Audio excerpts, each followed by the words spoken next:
ठाकरे बंधू पुन्हा एकत्र. महाराष्ट्राच्या राजकारणात गेल्या काही दिवसात सर्वात मोठी चर्चा या एकाच प्रश्नावरती केंद्रित झालेली आहे. उद्धव ठाकरे यांच्या शिवसेनेला आणि राज ठाकरे यांच्या मनसेला पुन्हा एकदा एकत्र येताना पाहण्याची कल्पना ही दीर्घकाळ अशक्यच वाटत होती. पण आता पुढील काही दिवसात येणाऱ्या महानगरपालिका निवडणुकांसाठी ही शक्यता केवळ कल्पनेपुरती मर्यादित न राहता प्रत्यक्षात चर्चांच्या टप्प्यावरती पोहोचलेली आहे. एकीकडे भावनिकदृष्ट्या कुटुंबातील विभाजन मिटवण्याची ही घटना असली तरीही दुसरीकडे राजकीय समीकरण मात्र यापेक्षा खूप गुंतागुंतीचं आहे. यावरतीच आज आपण सविस्तर चर्चा करणार आहोत. नमस्कार, मी सायली नलोडे कविटकर आणि आपण पाहताय विश्लेषण वाईब. ठाकरे बंधू हे संयुक्तरित्या लढल्यास सर्वात जास्त प्रभाव दिसेल तो म्हणजे मुंबई आणि ठाण्यात.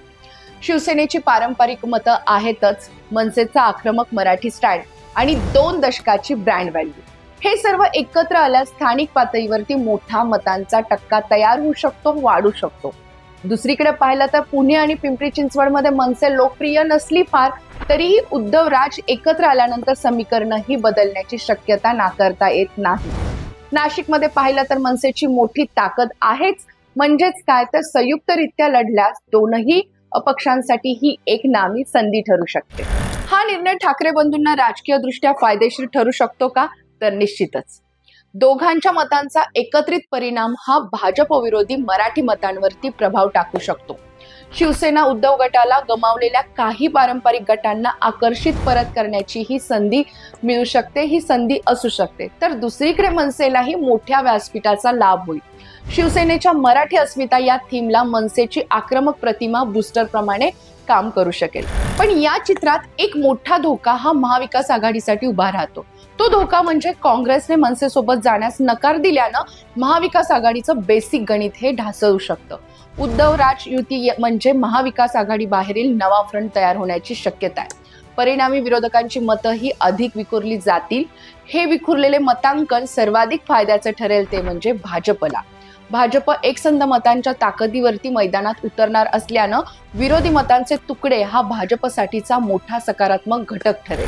ठाकरे बंधू एकत्र येण्यामागे भावनिक कथा असली तरी ही निवडणुकीतील परिणाम हे नेहमीच भावना मानत नाहीत. हे एकत्रीकरण महाविकास आघाडीला कमकुवत करत असेल तर त्याचे परिणाम म्हणजे निवडणुकीनंतर हे ठाकरे बंधूंनाही किंमत मोजायला लावणारे असू शकतात. कारण मुंबई आणि ठाणे यासारख्या महानगरामध्ये जर तिरंगी लढत निर्माण झाली तर याचा फायदा भाजपला होईल. भाजपला क्लीन स्वीप करण्यासाठी आवश्यक अशी परिस्थिती आपोआपच तयार होऊ शकते. आता प्रश्न उरतो तर पुढे काय? उद्धव ठाकरे यांना 2 मार्ग आहेत. एक तर मनसेसोबत युती करताना काँग्रेसला पटवून घेण्याचा प्रयत्न करणं किंवा महानगरपालिका निवडणुकांसाठी महाविकास आघाडीपासून स्वतंत्र अशी ठाकरे केंद्रित फ्रंट तयार करणं.